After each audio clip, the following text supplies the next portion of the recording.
Finally বেগুন ভাজা হয়ে গেছে।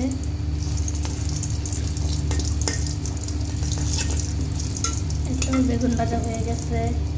এখানে আছে বড় বড় মতন ভাত, আরো কিছু আছে, বেগুন ভাজতে হবে।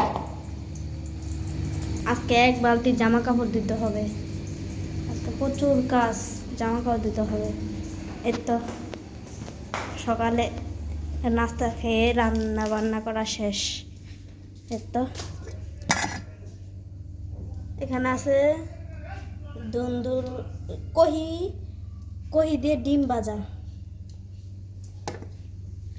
আর এখানে আছে চাশনি। আজকে 3 পদ আইটেম রান্না করা হয়েছে আমার। তো এটি গোছায় নেয়, আপনাদের ভাইয়া ঘুমাইছে তাও গোছায় নেয়।